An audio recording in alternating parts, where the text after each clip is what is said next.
There are some places in the world which are quite challenging to get to, but as it gets closer to becoming a reality, your eyes start to sparkle with anticipation. And if this place can live up to your expectations, it makes your experience unforgettable.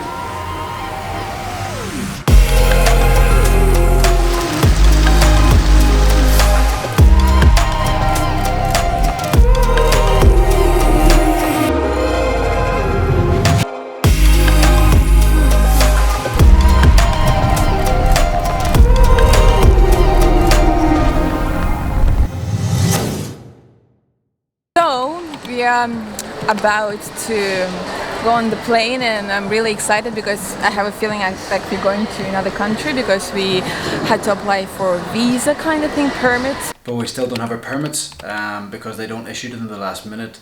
We're still waiting for it to be delivered in the morning, so we have to be at the airport by 1 p.m. so we have a window in the morning to get our permits. It's 10 o'clock in the morning, 5 hours before our flight, and we just received our Tibetan permits in the post. So let's hope they are all here. Don't want to rip them in half. Yeah, we are going to Tibet. So today we are traveling with one of NANNING GAMES' strongest competitors. Yes. We're not going to put this in anyway.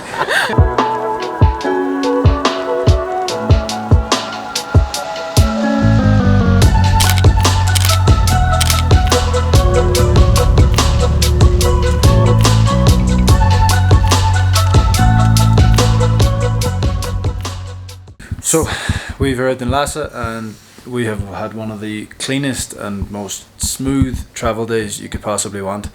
Our permits arrived this morning. We got the flight and everything perfectly. Arrived in Lhasa, no problems with permits. Then our tour guide that we got from the airport here was like such a well-educated guy. Like he spoke 4 or 5 languages and he was telling us all about Tibet and where to eat. And then he happened to mention this Indian place. So he took us to a hotel, and then he actually drove us to this Indian restaurant with amazing Indian food and stuff. So unbelievable. Today could not have went any better. This city is actually on 3,620 meters, and I feel a little bit of high altitude already. Not too bad, but like when we were running to the taxi a little bit, or like it's more like a shortness of breath. Yeah, walking upstairs, I was like, okay, I need to take deeper breath. Yeah, so it is 10 o'clock now, and we're up at 7:30 for breakfast, and then we leave for an adventure. In the morning we headed towards the eastern part of Tibet, and the next 3 days look something like this.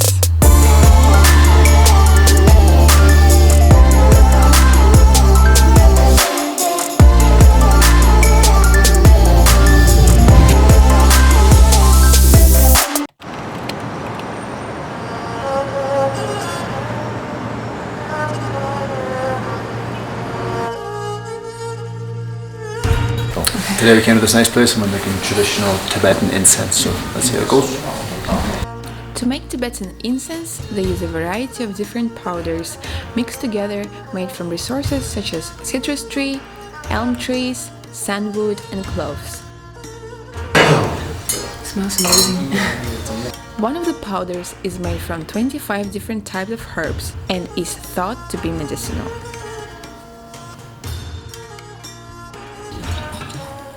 Mix harder. Be a man. The teacher is putting us under a lot of pressure to make it. It's pretty intense.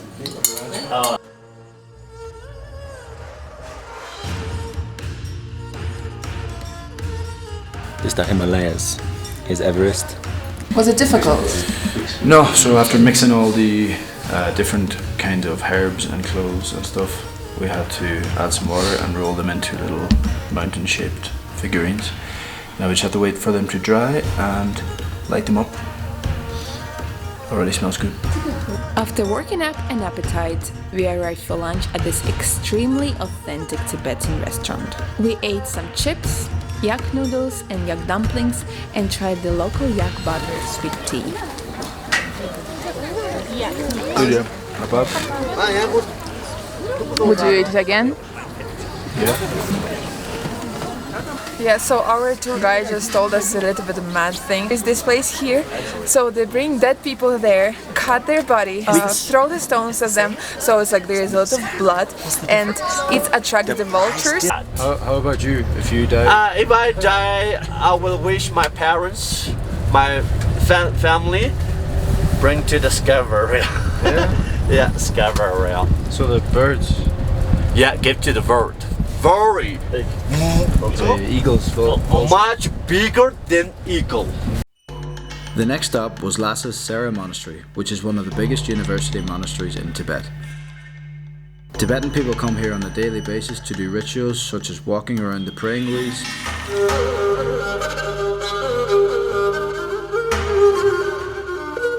burning incense,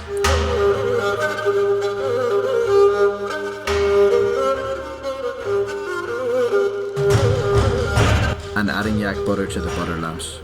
They believe the butter lamps help to focus the mind and aid meditation.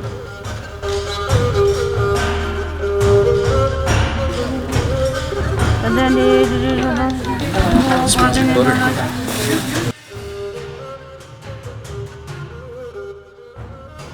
So as you can see behind me, there are a few people doing some meditation, exercising and praying, and they do it like this 10,000 times in one day, which is kind of incredible.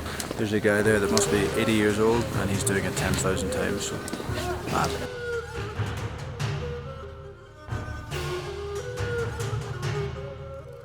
So we just witnessed these monks debating, and they do it every day except for Sundays.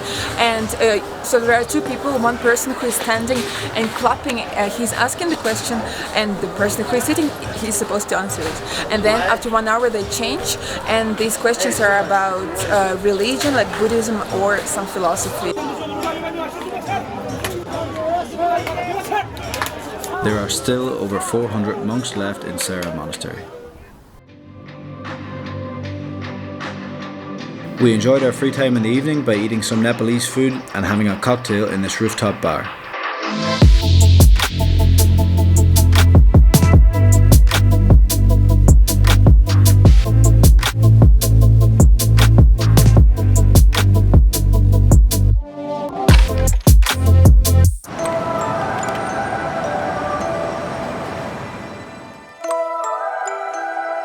This is Potala Palace, the most famous building in Tibet, and it's situated right in the middle of Lhasa. And they actually were building this palace for 13 centuries, from the 7th century until the 20th century, so it's really huge. I don't know how the videos look, but it's really, really massive when you're standing next to it.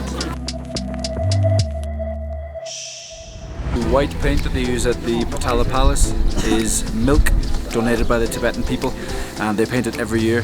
The red and yellow paint is minerals taken from the mines.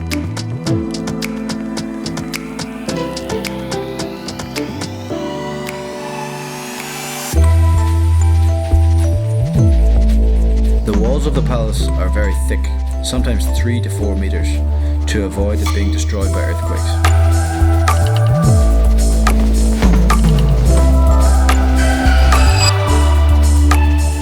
Found out something very interesting about Potala Palace. They have the deepest toilet in the world. It's 10 meters deep, and the tour guide said that it's so that they don't have to clean it very often, every 3 or 4 years. So a little bit cool, but also a bit disgusting. The toilet's actually really, really nice. Is that people shit? No, it's money. Oh. I mean, they've cleaned it out just to let people see it.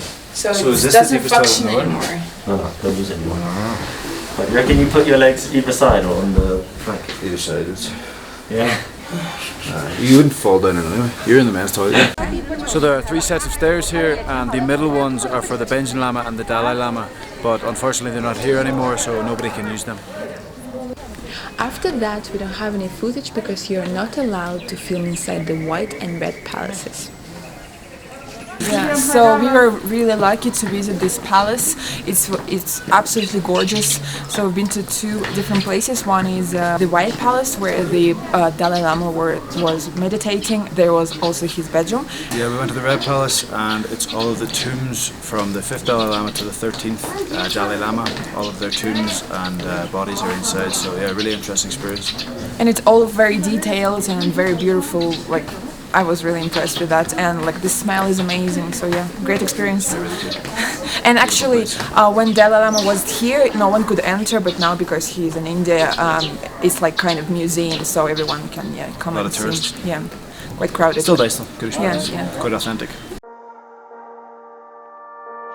Today's lunch was kindly provided by the tour company.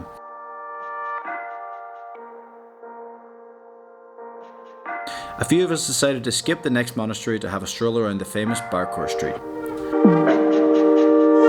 On this street, you can witness hundreds of local people performing their daily ritual of walking clockwise around the city, spinning their praying wheels or doing various other praying exercises.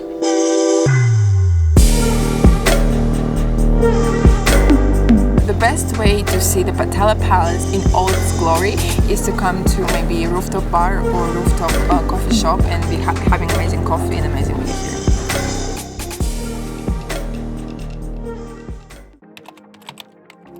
The following morning, we set off towards the most exciting part of our trip. On the way to Shigatse, we made several stops, taking in some breathtaking scenery along the way.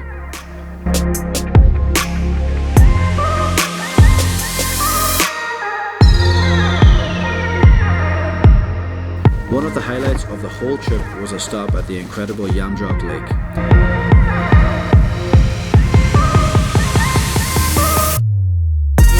It is the third biggest sacred lake in Tibet and is located 4,500 meters above sea level, making it one of the highest lakes in the world. But to get here you have to spend hours and hours on the road, cope with extremely cold weather conditions.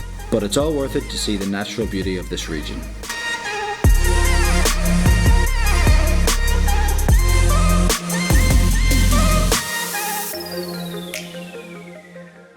As we made our way up through the mountains, the landscape changed drastically and became more and more unfertile.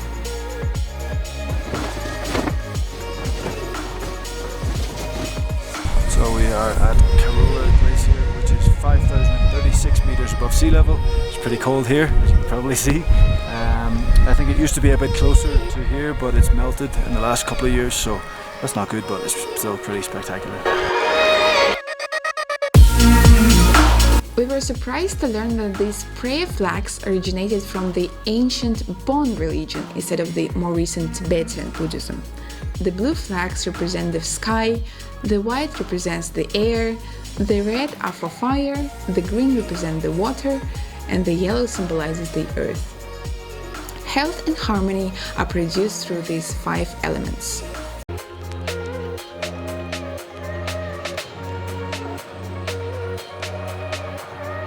We continued to be amazed by the spectacular scenery as we approached Shigatse.